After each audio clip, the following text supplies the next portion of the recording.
Então, pessoal, boa noite a todos. Hoje é dia 26 de junho de 2019, uma quarta-feira. Nós estamos dando início à nossa primeira aula do curso Fundamentos do Espiritismo. Antes de mais nada, eu gostaria de agradecer ao senhor Felipe pela dedicação, pelo empenho. Essa apostila é de autoria dele e eu estou fazendo essa introdução exatamente por essa razão. Este curso, vocês vão ver que ele não segue rigorosamente a apostila. Tá bem? O que ele faz na primeira, na aula 1/2, na aula 2, ele faz uma introdução, né? Ele vai falar quem era Allan Kardec, quais são os livros lançados, como foi lançado, como Kardec se aproximou da doutrina espírita, em que condições, em que situação, qual era a situação, caldo cultural que envolveu a doutrina espírita naquela época, quem eram as cabeças pensantes, as ideologias pensantes daquela época. Quem assistiu os vídeos sabe disso. Eu pedi para que assistissem os vídeos antecipadamente por essa razão. Há coisas que ele fala nos vídeos que, uma vez só, se a pessoa não for muito atenciosa, não observar com atenção e não procurar observar o sentido das palavras, né, não vai conseguir captar aquilo que ele está passando. O conhecimento que ele está passando ali é a síntese daquilo que Kardec escreveu. Já entender Kardec, quando fala de uma maneira explícita, clara, detalhadamente, já é difícil. Vocês imaginam entender uma síntese, tá certo? Então, é necessário, não deixem de ver os vídeos em casa, depois ver aqui novamente. Vocês têm aí a apostila, atrás em cada folha está em branco, vocês podem fazer as anotações que vocês quiserem. Se surgir alguma palavra, alguma afirmação do Sr. Milton, alguma informação que ele der que não ficar claro, como a gente costuma pedir para todos, ou peça para parar o filme, a gente para e fala alguma coisa a esse respeito, ou então no final a gente pode esclarecer. Tá bem? Se surgir dúvidas em casa, não temam, anotem essas dúvidas, tragam para a aula, porque não pode passar de aula para aula sem vocês conseguirem entender aquilo que está na aula que antecedeu aquela, tá certo? Senão fica realmente complicado de entender. As informações são informações de qualidade, por isso que eu estou fazendo essa introdução. São informações importantes para o entendimento da doutrina, tá bem? Como ciência já é difícil, a síntese da ciência mais difícil ainda. O objetivo desse curso não é formar espíritas, né? E nem dar um conhecimento total, integral da doutrina. Muito pelo contrário, apenas introduzir as pessoas no conhecimento da doutrina. E se vocês assistirem esse filme daqui 10 anos, vocês vão aprender coisas que vocês não vão aprender hoje. Com certeza. Estou dizendo isso com convicção. Tá bem? Alguma pergunta a respeito? Alguma dúvida? Podemos dar início então? Nós vamos começar o primeiro vídeo, depois vamos passar para o segundo vídeo. No intervalo entre um e outro, e nos vídeos tem um intervalo, um pequeno intervalinho, tá bem? Eu vou pular esse intervalinho, mas se houver necessidade, a gente pode parar nesse intervalo para esclarecer alguma coisa.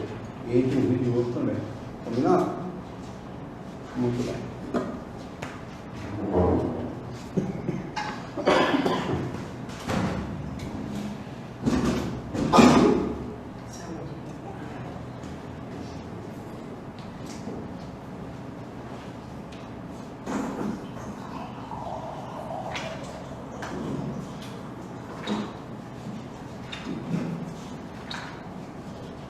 Bem-vindo àqueles que estão pela internet, é um prazer recebê a todos. Tendo alguma dúvida também, por gentileza, peçam esclarecimento.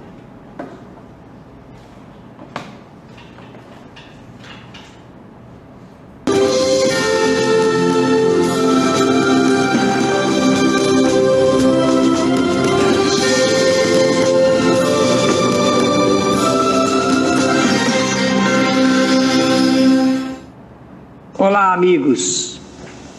Esta é a primeira edição de Espiritismo Agora. um convite às nossas reflexões sobre a vida. O Espiritismo agora foi feito para você que gosta de estudar os assuntos relacionados com a nossa natureza espiritual.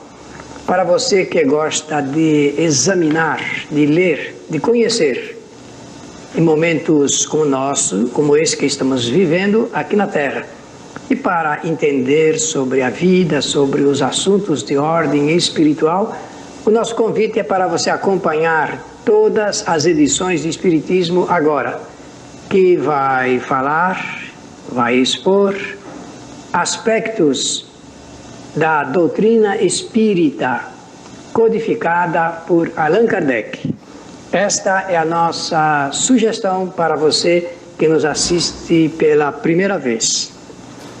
Allan Kardec é o codificador do Espiritismo.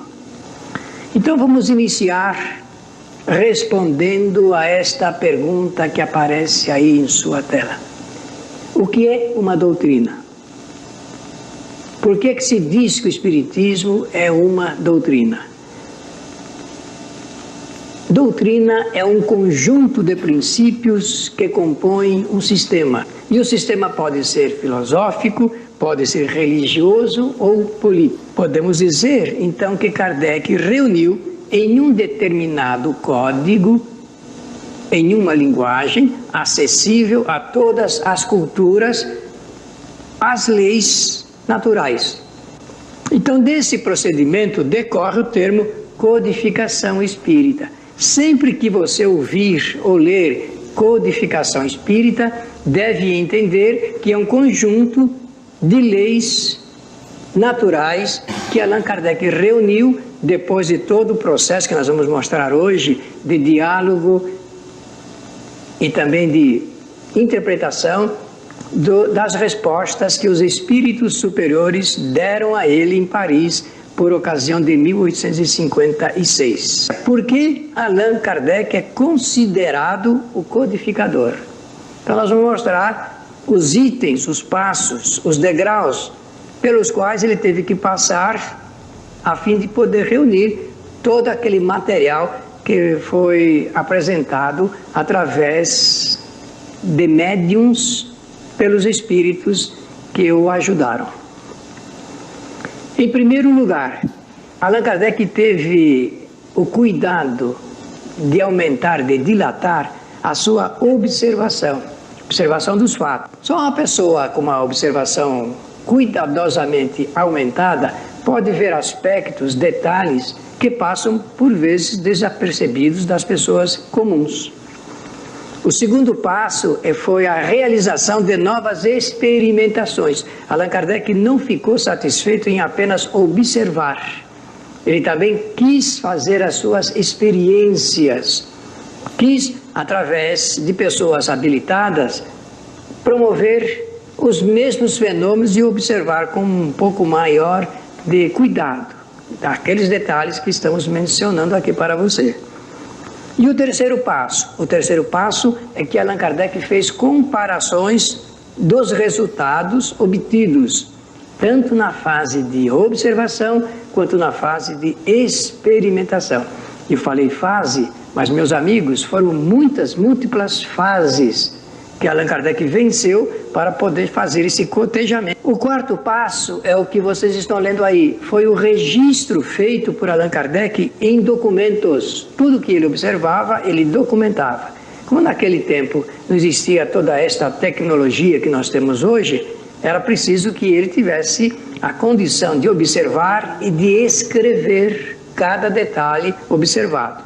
Isso ele faz a partir do livro que vamos mostrar hoje, o livro dos médiuns. O quinto passo é o julgamento das situações, porque um fato acontece, um evento ocorre, ele ocorre e acontece em um determinado lugar, com certas pessoas, em horas, em momentos apropriados, ou exatos, ou provocados, e é preciso então fazer um julgamento dessas situações, todas para dar até mesmo um foro de veracidade às observações e às próprias experimentações. O sexto passo pelo qual Allan Kardec é considerado o codificador da doutrina espírita, é este que vocês estão lendo. Ele fez a extração de todas as consequências dos fenômenos apresentados. Eram reais? Sim. Por que aconteciam? E quais seriam as suas consequências para o homem? O 7º passo é a ordenação, a sistematização, colocar através de um processo de sistema didático, até, visto que Allan Kardec foi um professor, de todo o material recolhido. E depois a apresentação dessas conclusões para a sociedade. Reunido, então, esse material, nós podemos dizer, está reunido num determinado código, porque ele escreveu. Código é no processo da comunicação, é como se apresenta o fato de maneira escrita, que era o único meio pelo qual Allan Kardec poderia ter feito o registro a partir da metade do século XIX. Bem, agora chega o momento de dizer o seguinte: só foi possível vencer todos esses passos, obedecendo rigorosamente esse roteiro, dado o critério e o discernimento de Allan Kardec, tanto na observação como na experimentação, na comparação, no cotejamento, no processo de sistematização. Allan Kardec foi um homem de ótimo discernimento nesse campo.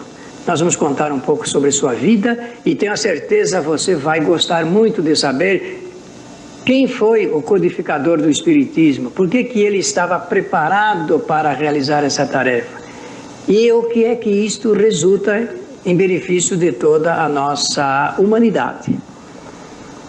Os resultados obtidos por Allan Kardec, então, podem ser considerados a partir da publicação da primeira obra, o Livro dos Espíritos, conforme nós vamos mostrar. Foi no dia 18 de abril de 1857 que Allan Kardec colocou lá nas livrarias da cidade de Paris o resultado de todo esse trabalho que eu mencionei aqui. Está reunido nesse código. O Livro dos Espíritos é, sem sombra de dúvida, uma das mais importantes obras da humanidade.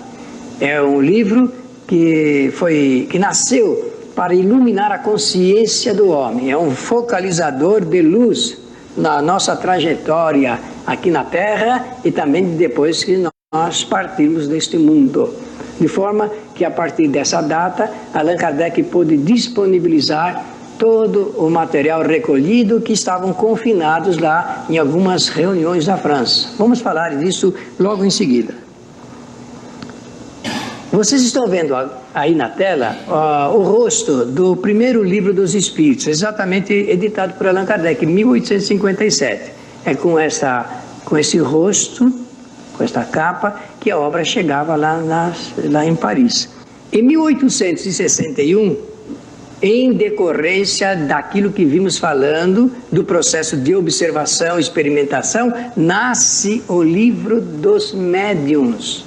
57, o Livro dos Espíritos, em 1861, o Livro dos Médiuns. Allan Kardec, ao apresentar esse livro ali na cidade de Paris, diz que ele foi escrito para atender às necessidades dos dirigentes, na época chamados magnetizadores, os dirigentes espíritas, magnetizadores, e os médiuns. Então, dois públicos, os médiuns para aprenderem tudo sobre mediunidade e os dirigentes para aprenderem como administrar esse assunto nos grupos mediúnicos ou grupos espíritas da época. Em 1864 é editado o livro intitulado O Evangelho segundo o Espiritismo. Allan Kardec fez um trabalho, um estudo a respeito dos ensinamentos de Jesus, ensinamentos teóricos e práticos da vida de Jesus, e apresentou então um estudo sob a ótica da nova doutrina que estava nascendo lá na França, o Espiritismo. Em 1865, ele edita um livro intitulado O Céu e o Inferno, uma interpretação espírita sobre chamado Céu, Inferno e Purgatório, apresentado pelo catolicismo da época. E na segunda parte apresenta mais de 80 modelos, exemplos de comunicações de espíritos. É um farto material muito interessante e curioso à luz da psicologia espírita. Em 1868 ele publica a sua última obra ligada com esses trabalhos que estamos falando aqui, das suas experimentações. É um livro intitulado A Gênese. Agora vocês podem ver, então, o primeiro livro editado por Allan Kardec, o Livro dos Espíritos, 1857, o Livro dos Médiuns, 1861, o Evangelho segundo o Espiritismo, em 1864, o livro O Céu e o Inferno, 1865, e o livro A Gênese, em 1868. A última obra editada por Allan Kardec forma esse conjunto de 5 livros, chamado A Codificação Espírita. Quando você ouviu a palavra codificação em termos de obras, são esses livros aqui. Só que Allan Kardec previu, antes da própria divulgação da doutrina, a necessidade de se apresentar o Espiritismo de maneira resumida, fácil, para qualquer leitor.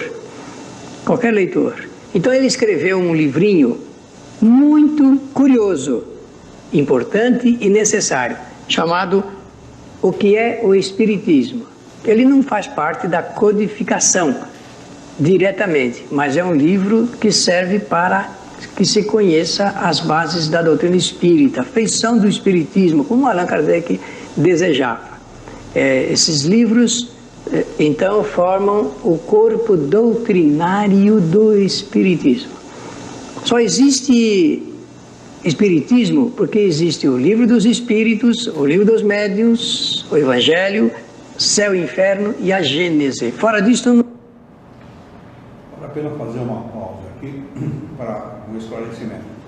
Vocês viram que ele faz um comentário muito importante, inclusive, e bastante interessante. Ele diz que toda vez que se fala em codificação, se fala desses 5 livros. Notaram isso? Que fora desses 5 livros não há codificação. Inclusive ele cita o livro que é o Espiritismo, é uma brochurazinha, um livreto, um pequeno livro, como não sendo a codificação. Kardec escreve 32 obras diferentes. Essas 5 obras consideradas como obras básicas da codificação e outras obras que completam o total de 32 obras. Eu queria que vocês refletissem, por que será que o seu Milton chama apenas essas 5 obras como sendo a obra da codificação espírita? Vocês pensaram nisso? Chamam a atenção, chamam. Vocês sabem, ok, tem pessoas aqui, uma boa parte de vocês comprou a Revista Espírita. Só a Revista Espírita são 12 anos. Não é isso? Isso tem um sentido importante. É bom que se entenda, porque há muitas pessoas, há muitos estudiosos da doutrina espírita que não aceitam apenas as 5 obras espíritas como sendo as obras da codificação. Codificação é organizado, não é isso? Não foi isso que ele ensinou? Doutrina é um código, é um conjunto, né, que forma uma doutrina, né? Um conjunto de princípios, né, que formam uma doutrina, que formam um código de leis, né? Então, por quê? Vocês pensaram nisso? Alguém notou, percebeu essa nuance, esse detalhe importante? Não. Por quê, então? A Glaucia na sua cabeça afirmativamente. Porque tem, como o senhor falou, tem gente que acredita que os outros também fazem parte. Não, mas só os 5. Sim, mas por quê? Por que o seu Milton chama somente esses 5 como sendo a obra da codificação? Porque só esse teve a participação dos espíritos superiores. Não, todos eles tiveram a participação. Todos. Não foram só esses, não. Porque se resume todos eles? Não. Está vendo como é importante? É um detalhe. Daí a importância da gente assistir antecipadamente, anotar esse tipo de detalhe. Quando encontrar esse tipo de detalhe, anotar, porque isso é importante da gente saber. Não é? A gente, como estudioso da doutrina espírita, tem que ter essa resposta. Essa resposta ela se refere ao controle universal do ensinamento dos Espíritos. Nenhuma obra de Kardec passou por esse controle, a não ser esta sim. O Livro dos Espíritos, o Livro dos Médiuns, o Evangelho segundo o Espiritismo, Céu, Inferno e a Gente. Entenderam por que ele chama assim? Somente essas 5 obras podem ser consideradas doutrina espírita.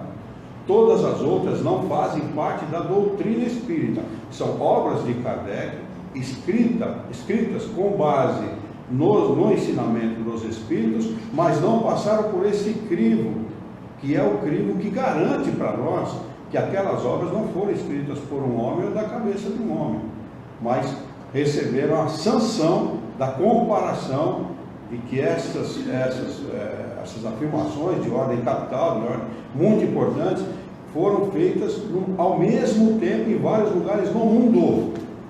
No mundo. Perguntei uma pergunta parecida com essa, e o senhor respondeu mais ou menos isso, que era o critério usado pelo Allan Kardec. Isso mesmo. Controle universal do ensinamento dos Espíritos. Não? Ele teve as confirmações, é Sim, isso? ele fazia uma pergunta na França, na sociedade parisiense, ou em lugares que ele estudou, porque ele estudou em vários lugares, ele vai contar aí, e ele não colocava isso na obra. Quando estava escrevendo lá o Evangelho segundo o Espiritismo, ele não colocava. Ele esperava receber a sanção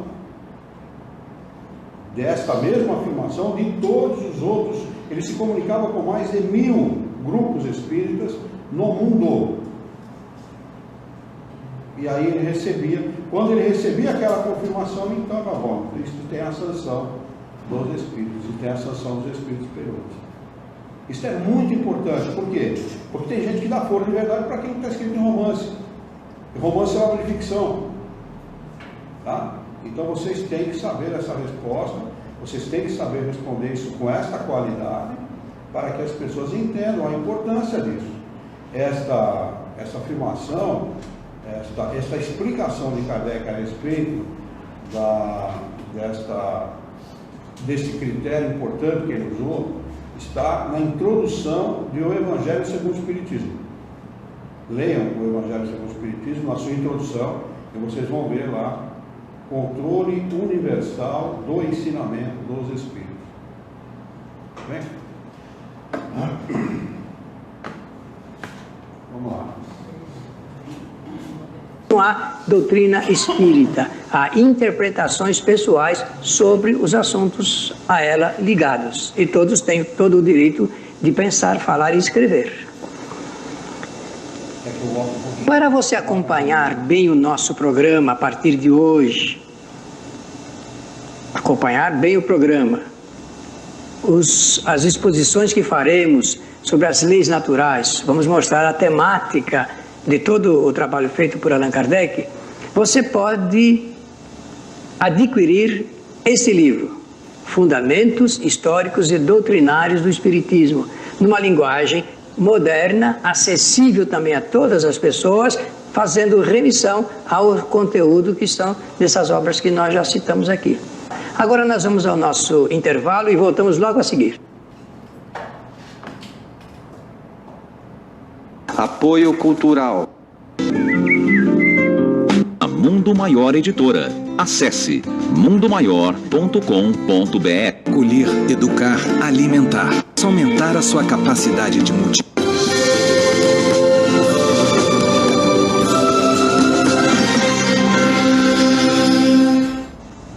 Como o Espiritismo apresenta, então, as leis naturais, vamos examinar aqui o que nós estudaremos em nosso programa Espiritismo Agora, uma realização da Fraternidade Francisco de Assis e do Centro Espírita André Luiz, ambas as associações aqui da cidade de São Paulo.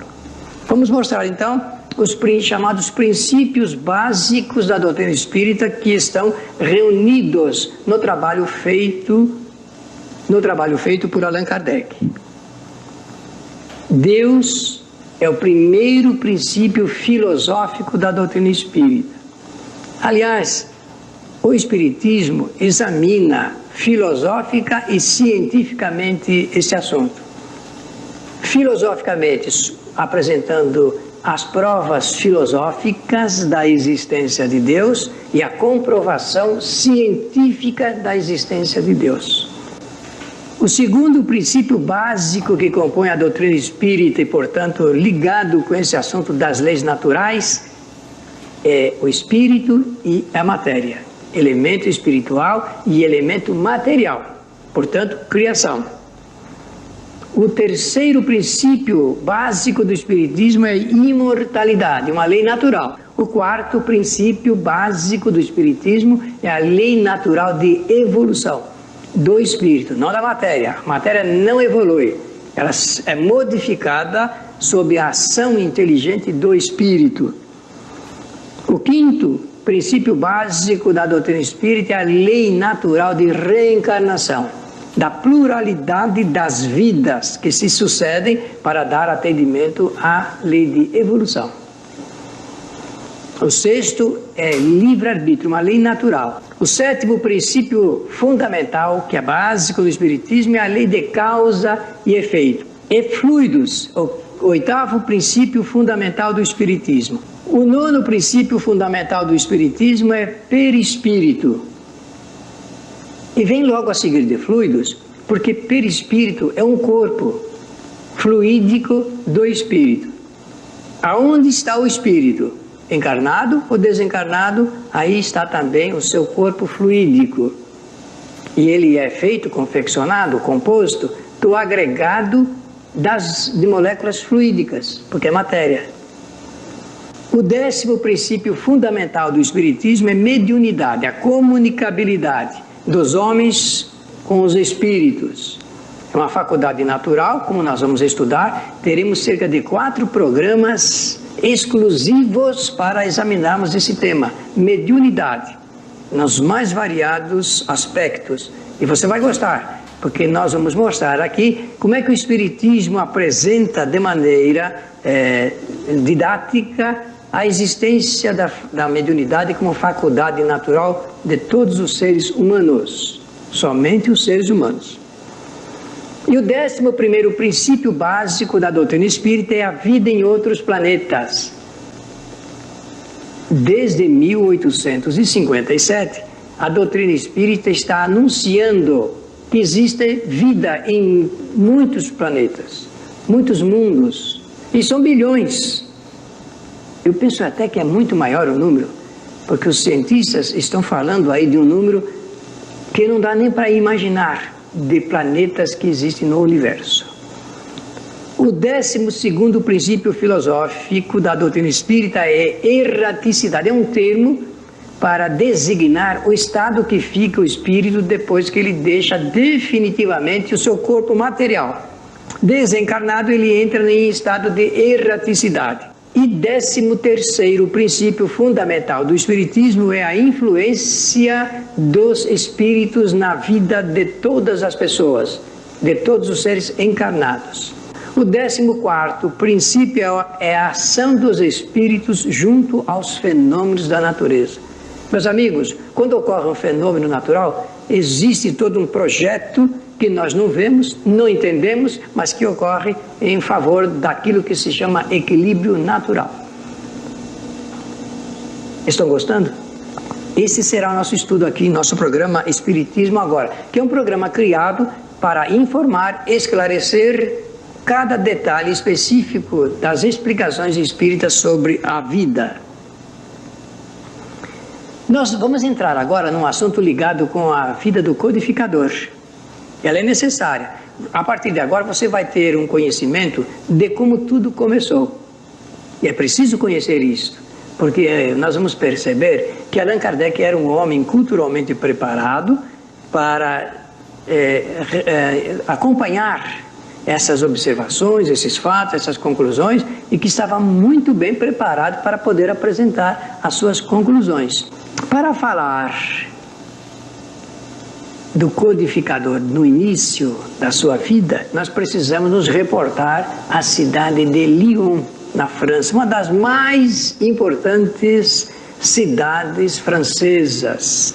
Vocês aí estão vendo uma panorâmica de Lyon nos dias de hoje, na atualidade. Bem, Lyon é o nome da cidade.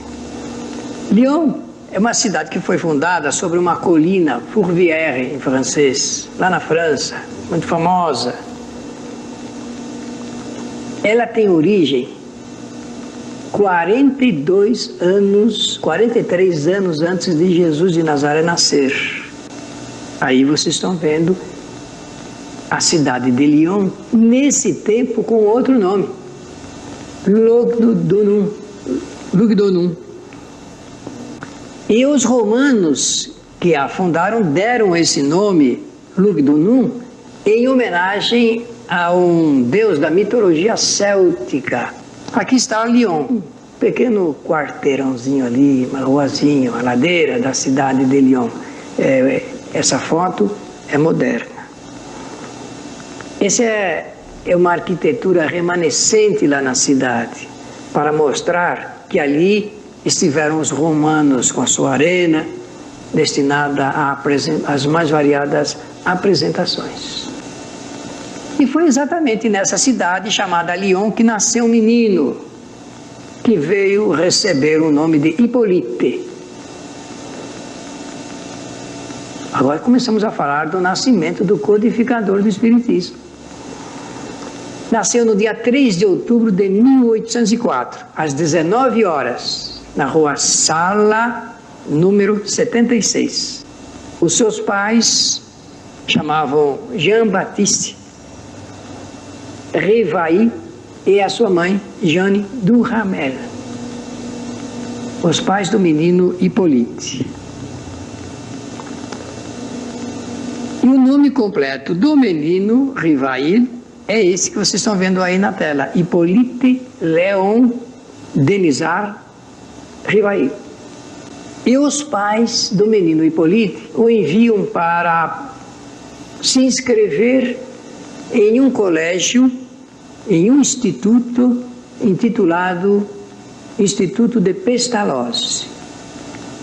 Então, em 1814, lembrem-se que eu falei que ele nasceu em 1804. Agora, em 1814, ele já está ali, aos 10 anos de idade, recebendo as instruções de Pestalozzi.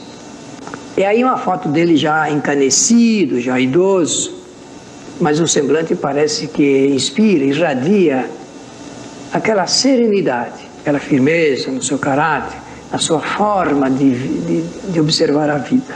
Eu vou apresentar para vocês uma frase lapidar de Pestalozzi.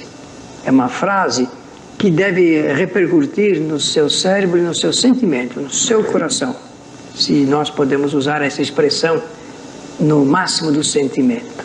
Vejam que coisa importante ele dizia sobre educação. O fundamento da educação é o amor. Somente se pode educar se amar. Não havendo amor, você pode ter a técnica e a arte, mas não tem o fundamento. E o fundamental na educação, no processo da educação, é o amor. Essa ilustração ela é bastante interessante, porque mostra ele sempre muito carinhoso com a infância necessitada. Ele era tido como um homem de benemerência, voltado para as coisas da verdadeira caridade ao homem. Quando nós falamos do nome de Pestalozzi, nós precisamos compreender de onde ele se inspirou para realizar todo o seu projeto de educação. E aí ao lado vocês estão vendo a foto de Rousseau, Jean-Jacques Rousseau. Rousseau é considerado o filósofo da educação, porque apresentou, através de alguns livros, principalmente um livrinho, o romance de Emílio, modernas técnicas de educação fundamentadas na liberdade, na democracia da aprendizagem. E foi inspirado nesses livros de Rousseau, desse grande filósofo da educação, que Pestalozzi pôde criar, então, a sua metodologia. Por que estamos falando isso, amigos? Porque até hoje, o trabalho de Pestalozzi inspira educadores no mundo inteiro. Até hoje, os trabalhos de Rousseau inspiram professores e educadores do mundo inteiro. Bem, eu falei que os pais do menino Hipólito o mandaram para a cidade da Suíça, lá em Verdun. Então, nós vamos ver que depois da Suíça, ele voltou para Paris.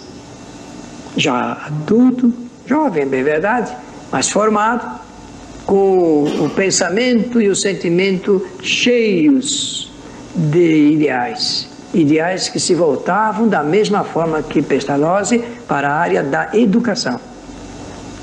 E sabem, amigos, Espiritismo é uma doutrina ligada à educação espiritual do homem. Para que isso pudesse ser feito, era necessário, então, que o seu fundador tivesse tido uma formação da melhor qualidade educacional. Voltaremos no nosso próximo programa e continuaremos um pouco a respeito da vida do nosso codificador do Espiritismo. O nosso convite aqui para você se interessar por esses assuntos, porque eles nos levam para o lado espiritual da vida. Pela sua atenção, o nosso agradecimento e até o nosso próximo programa.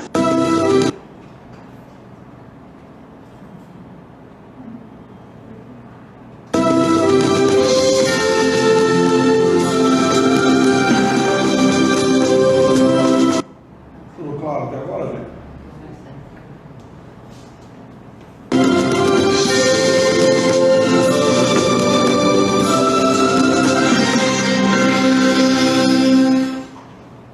Este é o nosso segundo programa Espiritismo Agora. Um programa feito para você que gosta de ler, de estudar e de aprender. Estamos falando de Espiritismo, a doutrina codificada por Allan Kardec. Em nosso primeiro programa falamos de doutrina, de sistema, de conjunto de princípios, de codificação, codificador, e ingressamos num assunto muito interessante, que é a história de Allan Kardec.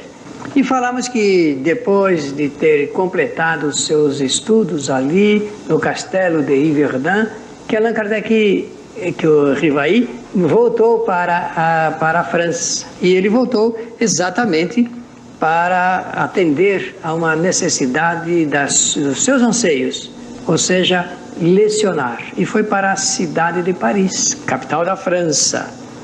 É ali em Paris que ele vai então começar a sua vida como educador. Vai instalar ali na Rue de Sèvres o seu instituto para ensinar, para lecionar. Seu trabalho foi um trabalho inteligente, porque como ele era conhecedor de metodologias da ciência da aprendizagem, ele escreveu moções e apresentou propostas ao governo francês para a revolução, remodelação dos ensinamentos, dos ensinos da França. Então, em Paris, nessa época que estamos mencionando aqui, 1848, vemos ali o professor ensinando, ajudando os jovens franceses a aprender. Em 1854, nós vemos o professor Rivaí ali envolvidos com as coisas do ensino e outras ocupações, mas é a partir dessa data que fica configurado o seu ingresso no conhecimento de assuntos que ele não estava acostumado. E foi chamada a atenção, então, para os chamados fenômenos das mesas girantes.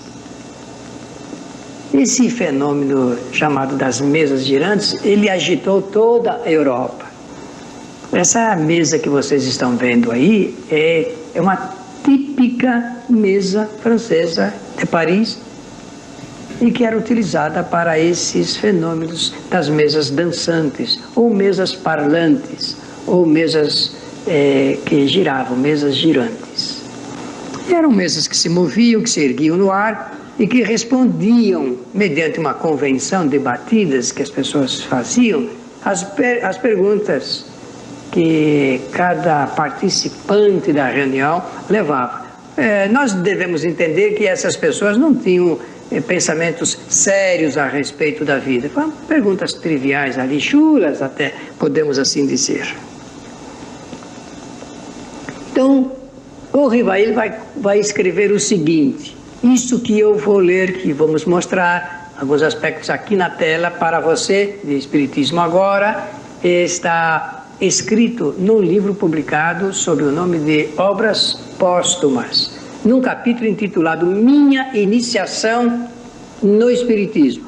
Então, se você tiver interesse, essa é uma obra que foi publicada depois da desencarnação de Allan Kardec. A obra foi publicada em 1890. Allan Kardec desencarnou em 1869. Então ele vai dizer: encontrei um dia o magnetizador Sr. Fortier, a quem eu conhecia desde há muito tempo, e que me disse o seguinte: sabeis, Rivail, que se acaba de descobrir no magnetismo uma singular propriedade? Parece que não são apenas as pessoas que se magnetizam, mas também as mesas que giram e andam à vontade. Bem, Fortier falou dessa forma para o professor Rivail, e este ficou surpreso com a notícia e respondeu assim: é com efeito singular, respondi-lhe, mas isso não me parece rigorosamente impossível. Impossível. O fluido magnético, espécie de eletricidade, está falando o professor Rivail. O fluido magnético, espécie de eletricidade, pode muito bem atuar sobre os corpos inertes. Um móvel, por exemplo, o caso de uma mesa, e fazê-los se mover. Dada a força da eletricidade no magnetismo, então há um movimento do objeto, no caso a mesa. As notícias dadas pelos jornais de experiências feitas em Nancy, em Marseille e outras cidades não permitiam dúvidas da realidade do fenômeno, porque os jornais faziam reportagens dizendo: as coisas estão acontecendo desta forma, e publicavam os lugares onde isso se dava, e descreviam também. Qual a lei que poderia explicar esses fenômenos? Perguntava o professor Rivail. Afinal, que tipo de ciência pode observar, experimentar e concluir? Eu achava-me, pois, diante do fato contrário à lei conhecida da natureza, e isto repugnava a minha razão. Está escrevendo lá o Rivail. Ainda não tinha visto nem observado nenhum caso, mas já estava trabalhando no pensamento das possibilidades, das razões de como o fato poderia acontecer, à luz do conhecimento da ciência. Não esqueçamos, meus amigos, que nós estamos diante de uma pessoa positivista, e a pessoa positivista é aquela que só aceita um fato depois de observado e depois de ter respostas positivas para a sua existência. As experiências feitas na presença de pessoas acima de qualquer suspeição e dignas da maior credibilidade não me permitiam duvidar do efeito puramente material. Então o fato existe, estou vendo ali que do ponto de vista material ele é possível e ele existe. Mas a ideia de uma mesa falante, isto é, que pudesse responder através das batidas, não podia entrar no meu cérebro, dizia o professor Rivail em relação a essas mesinhas parisienses. Então, vencido 1854, em 1855, um ano depois, ele diz assim: no ano seguinte, em princípios de 1855, encontrei o senhor Carlotti, um amigo de 25 anos em que eles se conheciam, e que com muito entusiasmo despertou as ideias, essas ideias novas, e falou dos chamados fenômenos das mesas que giravam lá, e que estavam objeto de preocupação já nas cogitações do professor Rivail.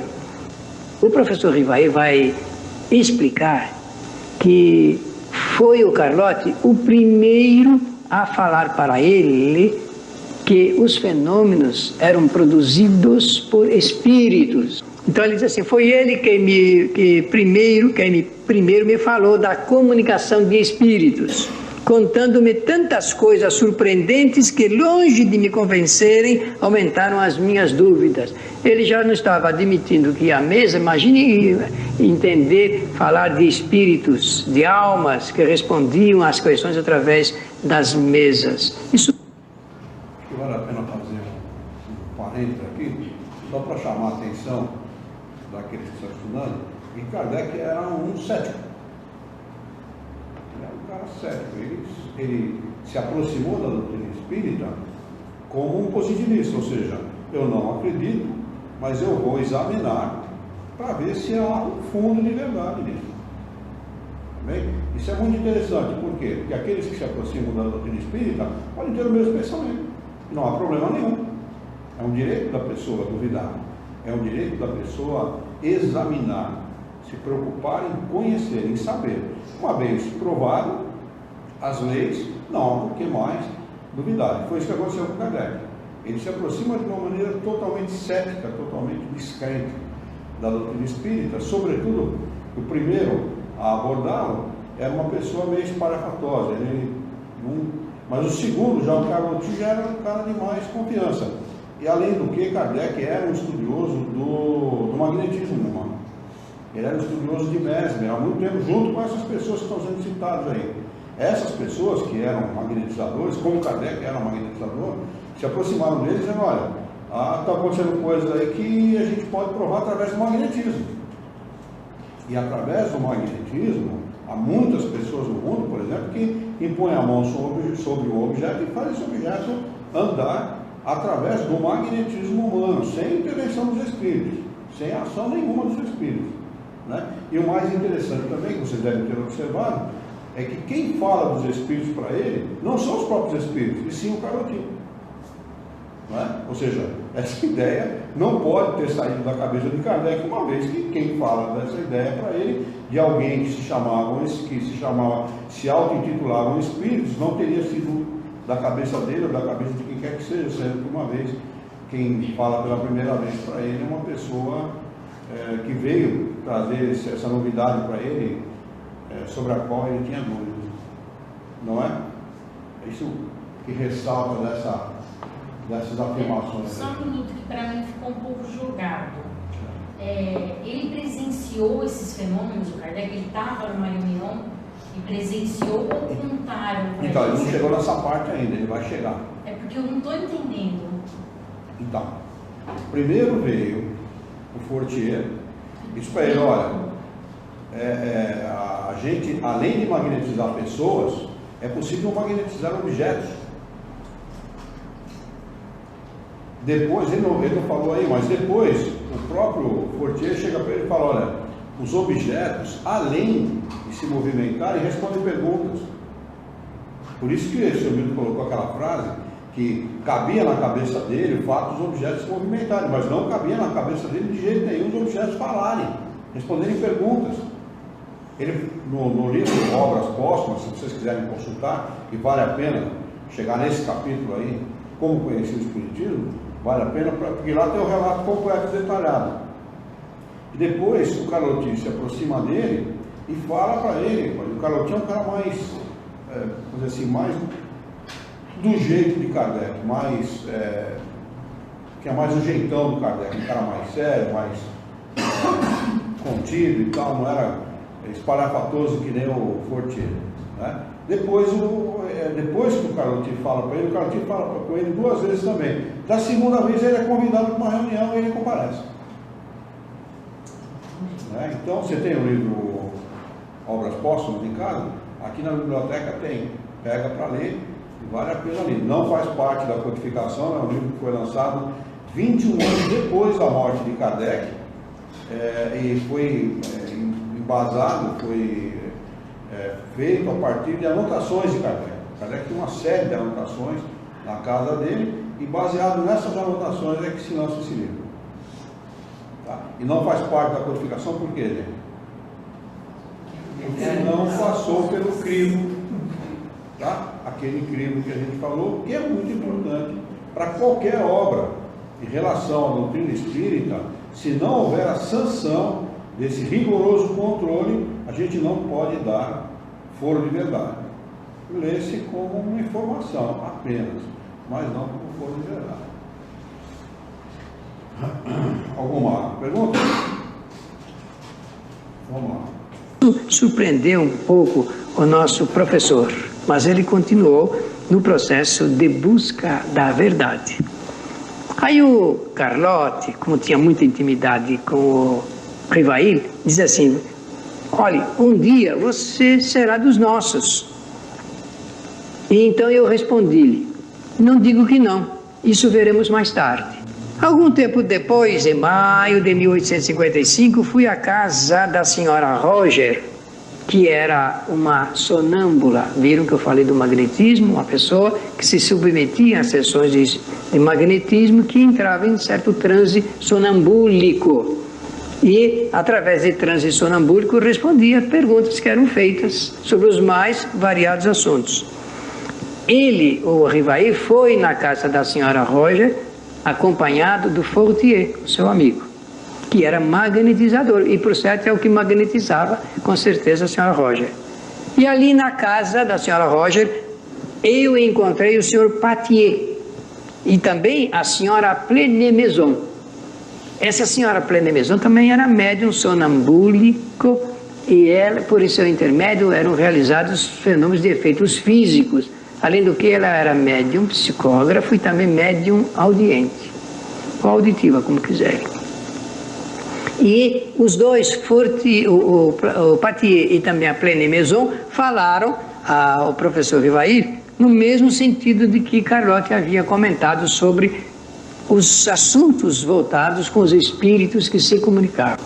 Eu vou mostrar para vocês 3 livros, se você se interessar pelo assunto, que podem atender a sua curiosidade sobre esta matéria. O primeiro livro é publicado pela Federação Espírita Brasileira, no seu departamento editorial. Foi escrito por Zeus Van Tuyl. Intitula-se As Mesas Girantes e o Espiritismo. O segundo livro chama-se O Fenômeno das Mesas Falando. E um outro livro que ele é muito interessante de ser lido, porque é uma raridade. É uma tradução feita de um livro escrito e publicado em 1853, antes de qualquer notícia sobre o Espiritismo, onde já ocorriam, lembra-se que eu falei que em 1853, em diversas partes da Europa, já ocorriam esses fenômenos? Pois então, esse livro tem esse título, Instruções Práticas. Importante falar um detalhe aqui, a partir de 1850 aproximadamente, que na França, de forma, em alguns lugares sim, outros não de forma assim, tão intensa como no tempo de Kardec, já aconteciam esses fenômenos. Esse livro é de 1863, aliás, desculpa, 53. Eu encontrei no sebo de São Paulo para comprar e comprei esse livro. Instruções práticas sobre as mesas girantes. O autor não assina, ele coloca lá, por um médico. E teve um tradutor aqui no Brasil, faz parte da CEL, Centro Espírita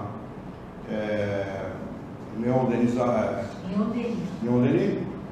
E eu encontrei no sebo e comprei. Então depois eu vou deixar à disposição, quem quiser ler, eu vou ler também. E isso demonstra que os espíritos não foram diretamente a Kardec para que ele fizesse o trabalho dele. Foi um trabalho que foi feito em conjunto pelos espíritos, e depois aquele que escreve, o autor de Sherlock Holmes, ele diz assim: houve uma invasão no mundo pelos espíritos. Os espíritos invadiram o mundo. Quando ele fala invadiram o mundo, é invadiram o mundo mesmo, que os principais fenômenos da época aconteceram em Hydesville, nos Estados Unidos, numa cidadezinha de Nova York, que faz parte do estado de Nova York, nos Estados Unidos, depois vieram para a França. Não é? Kardec, ele toma os primeiros contatos com a doutrina em 54, um ano depois do lançamento desse livro, né? Para depois, em 56, ele participar de uma reunião. Ele levou 54, 55 56. Pelo menos uns 2 anos e meio ouvindo falar dessas questões antes de aceitar participar da primeira reunião. Tá certo? Vamos lá. Sobre as mesas girantes. Não tem o nome do autor. E lá consta apenas escrito por um médico. Foi publicado em 1853. A tradução, essa feliz tradução, rara oportunidade histórica, foi feita pelo nosso professor José Jorge, do Rio de Janeiro. E lá no Centro Espírita Leon Denis se pode solicitar esse livro. Aí o professor Rivail vai continuar a descrição desses assuntos dizendo assim: o senhor Poitier convidou-me para as reuniões na casa da senhora Pleine-Maison. Se encontraram lá e o professor Poitier logo viu o interesse do professor Rivail e o convidou para as reuniões que ocorriam ali na casa da senhora Pleine-Maison, na rua Grange Battier, número 18. Nós vamos a um breve intervalo e voltaremos logo a seguir. Tá, eu vou aproveitar esse intervalo, porque ele não vai falar esse detalhe, mas eu faço questão de falar para vocês um detalhe extremamente importante. Na reunião da casa da senhora Pleine-Maison, e quando chega nas primeiras reuniões, tinha muita gente, um número muito grande de pessoas. Não lembro quanto, não sei se ele cita o número, mas é um número muito grande, talvez 30, 20, 30, 40 pessoas. E Kardec, quando percebe que os fenômenos são sérios, os fenômenos são autênticos e reais, ele começa a elaborar perguntas em casa para fazer durante a reunião. E alguma das perguntas, ele testa, o médium testa os espíritos fazendo essas perguntas sem articular a palavra, pelo pensamento apenas, e recebe a resposta. O que acontece depois que ele começa a fazer perguntas sérias? As pessoas, só fica meia dúzia de pessoas interessadas no estudo sério. Era isso que eu ia perguntar. Então essas pessoas tinham esse tipo de reunião por curiosidade pessoal? Você viu o que ele falou no começo? Eram coisas chulas, pensamentos de perguntas chulas, perguntas triviais, banais. Com quem que eu vou casar? Alguém vai me deixar uma herança? Onde é que está o tesouro que caiu daquele navio que afundou não sei aonde? É desse tipo de coisa. Banalidade. Não é? Na realidade, Kardec, como ele era um professor, um pedagogo, ele se interessava por educação. E ele, quando ele se aproxima das primeiras reuniões, ele faz parte das primeiras reuniões, que ele começa a obter esses ensinamentos dos espíritos, ele não tem intenção nenhuma de lançar livro nenhum. Ele começa a fazer perguntas e tomar nota. Lembra que o senhor Milton falou que ele tomava nota de tudo? Documentava. Documentar é isso, é anotar. Certo? Anotava tudo, fazia a anotação de todas as coisas e ele começou a fazer a anotação das perguntas que ele fazia e das respostas que ele recebia. Quando chegou em 590 perguntas e respostas, ele falou: peraí, isso não interessa só para mim, isso interessa para a humanidade, isso é de interesse da humanidade. Eu vou lançar um livro. É claro que não lançou como não era conhecimento dele, ele foi autêntico e honesto em lançar um livro com o nome daqueles que deram a ele aqueles conhecimentos, que eram os espíritos.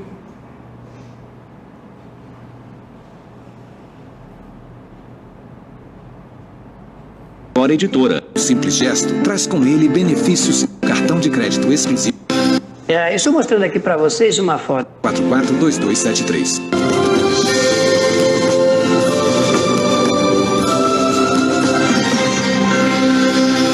Eu estou mostrando aqui para vocês uma foto atual, ali da rua Grange Battier, ali próximo do número que nós estamos mencionando. Hoje existem lojas, muitas lojas comerciais ali naquele trajeto de Paris.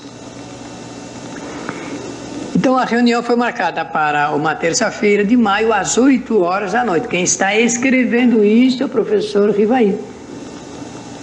Ali pela primeira vez fui testemunha dos fenômenos. Lembram-se, eles não tinham assistido ainda a nenhum fenômeno. Ali fui testemunha dos fenômenos das mesas que giravam, saltavam e corriam. E eu fui em condições de não poder deixar ou alimentar qualquer sombra de dúvida. Além das mesas, o professor Rivaí teve a oportunidade de ver alguns ensaios muito imperfeitos, rudimentares até, de escrita mediúnica em uma ardósia, com auxílio de uma cesta. As minhas ideias estavam longe de precisar, isso é, de ter uma clara nitidez sobre o que estava acontecendo e o que iria acontecer. Mas ali havia um fato que necessariamente decorria de uma causa. Se eu tenho um efeito, qualquer cientista sabe, tem que existir a causa que produz esse efeito. Eu entrevia naquelas aparentes futilidades, imaginem, amigos, essas diversões lá de Paris, no passatempo que faziam daqueles fenômenos qualquer coisa de sério, como que a revelação de uma nova lei, que tomei a mim estudar a fundo. Ele aumentou, não foi curiosidade, foi a sede do conhecimento, que é o que pode realmente garantir o sucesso da nossa vida, o interesse e a sede de conhecimento, a necessidade de conhecer para entender. O senhor Baudin me convidou para assistir às reuniões semanais que se realizavam em sua casa e às quais me tornei desde logo muito assíduo. Então, ele viu seriedade, a possibilidade de examinar o assunto, continuou com o seu desiderato, com o seu objetivo, com o seu propósito. Os médiuns eram as duas senhoritas Baudin, que escreviam numa ardósia com auxílio de uma cesta chamada carrapeta. Carrapeta porque é que nem aquele peão, que a gente chama de peão carrapeta, estão lembrados? Então, a cesta ela tinha aquele formato e eles se acoplavam ali, instalavam ali o lápis e através do toque das médios a cestinha escrevia. A Carolina Baudin e Júlia Baudin, duas meninas, 14 e 16 anos, jovenzinhas, que serviram os propósitos do professor Rivaí. Sabem por que isto é importante para nós, meus amigos? Porque foi através dessas médios jovens que ele pôde fazer perguntas sobre filosofia, história, antropologia, psicologia, economia, fatos sociais, para os espíritos. E através dessas médios, esses espíritos, com um conhecimento muito superior, respondiam.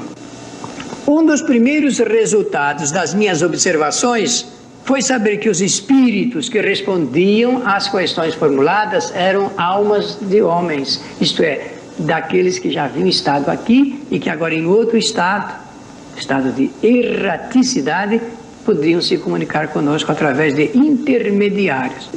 Comecei em 1854, 1855 e agora eu projeto para 1856.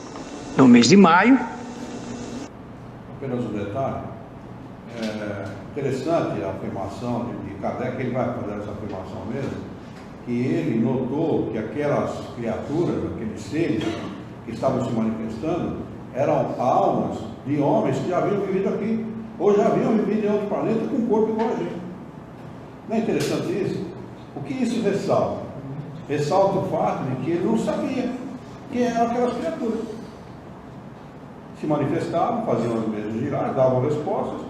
Quem são as criaturas? Quem são eles? São seres especiais da criação? São seres à parte? Vieram de outro planeta? Quem são? Aí ele chega à conclusão, ele faz essa pergunta, né? E alguns respondem, nós somos homens, como você. Encarnamos na Terra, em outros planetas, e vivemos a mesma coisa que você está vivendo e que outros estão vivendo.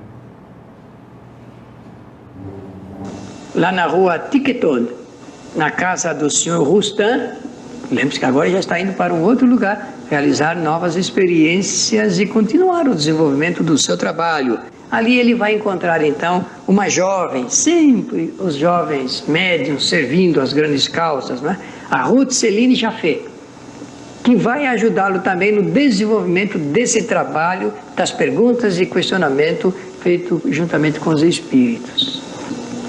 Então Paris, da mesma forma como acontecera em Londres, Paris, capital da França, foi invadida também pelos espíritos que se comunicavam através dos mais variados meios, desde a mesinha, da cesta, das pessoas, dos médiuns psicógrafos também. Então é por isso que está essa chamada Paris e a invasão dos espíritos. Quando o Livro dos Espíritos foi editado, a França e toda a Europa recebeu uma forte influência cultural, social, política, religiosa e econômica de diversas correntes.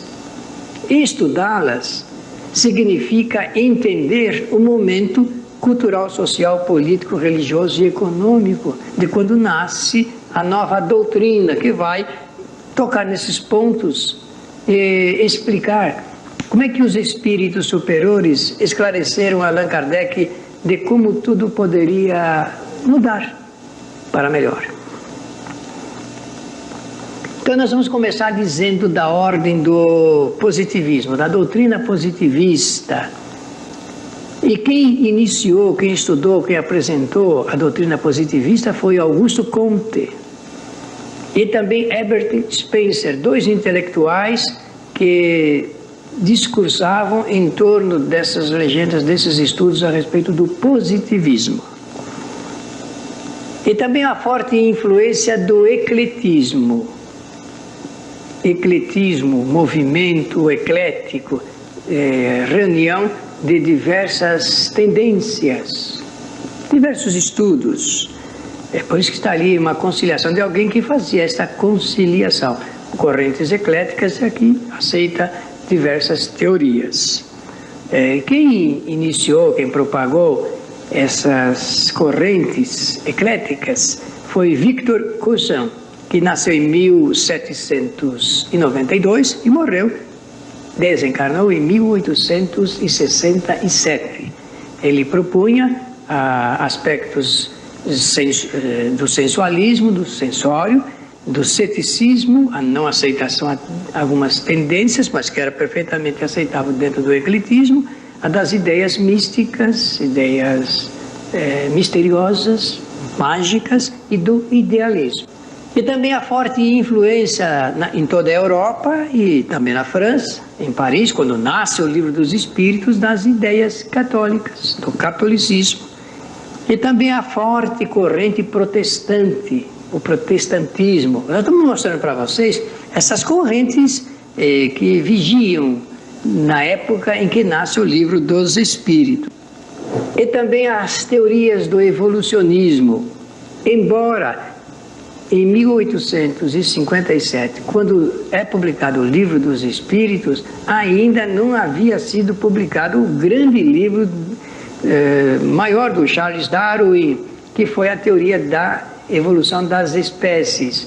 Porque a obra de Darwin, Charles, foi publicada lá em Londres, no dia 24 de novembro de 1859, 2 anos depois da publicação do Livro dos Espíritos. Por que é importante falar aqui, lembrar o nome de Darwin? É que o Charles Darwin ele conseguiu fazer o rompimento da ciência com a religião. É a partir desse momento, então, que a ciência se desgarra da religião e tem ampla liberdade, autonomia e independência para apresentar o resultado dos seus estudos. A ciência não mais dependendo da religião para poder fazer a apresentação das suas conclusões. Também lembrar que nesse mesmo período, nesse instante que nasce o Livro dos Espíritos, há um trabalho inteligente do ponto de vista da tecnologia, a Revolução Industrial. A máquina começa a aparecer para substituir as mãos humanas. Interessante isso. A máquina foi inventada, construída para auxiliar, para fazer o trabalho pesado que o homem fazia, para aposentá-lo dessas necessidades mais agressivas, a fim de que o homem possa pensar um pouco mais na sua cultura, no desenvolvimento da sua cultura. Então, surge um grande inventor do tear mecânico, Edmund Cartwright. Isso é uma revolução, considerando as coisas artesanais que eram feitas na época. Isso é um momento cultural e tecnológico significativo para a história da nossa humanidade. E também gostaria de falar da influência do cartesianismo, falar de René Descartes, com a apresentação do seu grande livro Discurso sobre o Método, fazendo um estudo muito interessante de metafísica racionalista. René Descartes, ele apresenta, é ele quem faz a apresentação de um pensamento que vai dividir a nossa história. E ele diz assim: tudo que pertence ao corpo pertence à física, e o que não pertence ao corpo não pertence à física. Agora é que os físicos quânticos já estão pensando em explicar aquilo que fora, não apenas do corpo, mas fora do corpo é realizado. E é esse discurso moderno da física quântica que está revolucionando o conceito feito anteriormente por René Descartes. Também falar que recebia a forte influência do comunismo com as ideias de Karl Marx, do Capital, primeiro livro, e do Manifesto Comunista apresentado em 1848, lá em Paris. É de Paris que nasce esse movimento revolucionário. E ao lado do Karl Marx, o Friedrich Engels, seu companheiro de lutas intelectuais e também da prática comunista, com esse seu livro A Origem da Família, A Origem da Propriedade e a Origem do Estado, um livro muito importante do Friedrich Engels. E as correntes socialistas as mais diversas, como de Robert Owen, dissertando e propondo o cooperativismo como solução para os problemas de ordem econômica, do Henri Saint-Simon, considerado o fundador do socialismo moderno e teórico do socialismo utópico. São correntes que influenciaram bastante a França, Paris, na época em que nasceu o Livro dos Espíritos. Fourier, prático do cooperativismo, crítico do capitalismo da época. Dá para entender toda essa força fomentadora das mais diferentes correntes, do anarquismo, propondo nem servo nem senhor, do Emmanuel Kant, da metafísica, da crítica da razão pura, enfim, de todo este universo. É exatamente nesse ponto que nasce o Livro dos Espíritos, nesse caldeirão fomentador de ideias. E a doutrina é apresentada então ao mundo no dia 18 de abril de 1857. Estamos terminando mais um programa Espiritismo Agora, agradecendo a sua atenção. Até o próximo programa e muito obrigado. Muito bem, gente. É isso que nós nos propusemos a estudar na noite de hoje. E ficou bem claro, na minha opinião, ficou bem claro aquilo que ele explicou, não é? Então, ficou alguma dúvida para vocês? Historicamente, eu acho importante ver mais uma vez. Tem muita informação, eu acho. Eu não assisti o segundo vídeo. Então, Você está falando do segundo vídeo? Historicamente, para mim vai ser importante assistir novamente. É importante assistir em casa, depois assistir aqui. Por isso que eu pedi, porque a quantidade de informação é muito grande e o seu livro tenta fechar um conjunto de ideias para que a gente possa entender, né? Em que situação o Espiritismo apareceu.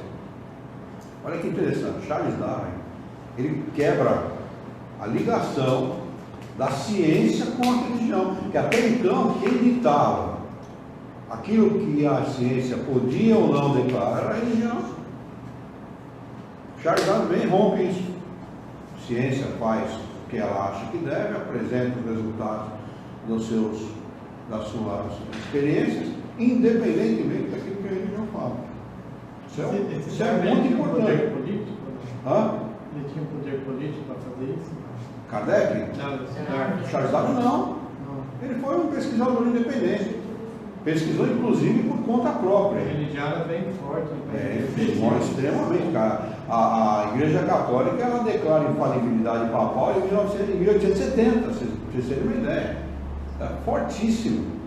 A influência da Igreja Católica era forte, e o protestantismo também. Né? Mas não em Paris. Em Paris o mais forte era o catolicismo. E o Espiritismo ele é rejeitado e combatido pela Igreja exatamente pela mesma razão que Charles Darwin é combatido até hoje pelos religiosos fanáticos. Porque ele rompe com a Igreja, ele rompe com a religião. O Espiritismo ele rompe literalmente com a religião. Religião é uma coisa, Espiritismo é outra. Não tem similitude nenhuma. Porque o Espiritismo afirma que o homem evolui, ou seja, que ele progride. O que Kardec chama de progressão dos espíritos. Então, e a igreja não aceita a progressão dos espíritos. Para a igreja, o espírito ele é criado no momento do nascimento, nem da concepção, no momento do nascimento. Ou seja, a sorte está lançada, o cara vai para o céu ou vai para o inferno, é o problema dele. Não é? Então veja como a distância que existe, não é, entre religião e doutrina espírita. Um é ciência e o outro é religião, por isso não é? Nós acabamos bem antes do previsto, hein? 10:09. Quanto tempo vai ficar de aula? Eu acredito que nesse ritmo que nós estamos indo, uns 6 meses aproximadamente. Não, o horário, 1h30? O horário, a previsão era de 1h30 a 2. Nós 7h30 às 9, deu 1h30, né? Não chegou a 1h30 ainda, 1h20, né? Mas está dentro da previsão muito antes do que eu esperava. Né? Não houve nenhum. Tem alguém pela internet fazendo alguma pergunta? Não? Tá. Fiquei só alguma dúvida para vocês? Ficou tudo bacana, tudo explicado? Então tá bom. Eu reforço a necessidade. Então agora nós vamos ver o vídeo 3 e 4 em casa para a próxima quarta-feira. Aproveite o sábado, o domingo, né? Assistam com calma, observem aquilo que ele explica, da maneira que ele explica, e se atenham a detalhes, viu? O que é importante é se ater aos detalhes, tá bem? Aquilo que você já conhece do doutrina espírita, você já conhece, não vai ser difícil, mas os detalhes das afirmações, das colocações, de como as coisas são colocadas, ensinadas, é muito importante para a gente poder entender o contexto todo. Beleza? Vamos encerrar então? Muito bem. Vamos então elevando o nosso pensamento, mentalizando a figura excelsa e amiga de Jesus, que ele é o nosso mestre, é o nosso modelo e guia da humanidade. E juntos com Jesus vamos nos dirigir ao Criador, ao Senhor da vida, fonte inesgotável de paz, de amor, de bondade, de misericórdia e justiça, para agradecer muito pela oportunidade de aqui estarmos reunidos em seu nome para discutirmos as questões propostas pelo curso Fundamentos do Espiritismo. Queira a vossa bondade, o vosso amor, a vossa misericórdia, que tenhamos bom ânimo, coragem, determinação, ideias renovadas, alegria de viver e muito entusiasmo para que nós possamos trabalhar, sermos úteis à sociedade em que vivemos e dessa forma dignificar a vida. Auxilia-nos ainda, Senhor, a orientar a própria existência por um profundo e sincero respeito pelo nosso próximo. Em teu nome, em nome de Jesus, em nome dos bons espíritos, em nome do nosso diretor espiritual e de sua equipe, nós declaramos encerrado o nosso encontro de estudos essa noite, e que assim seja.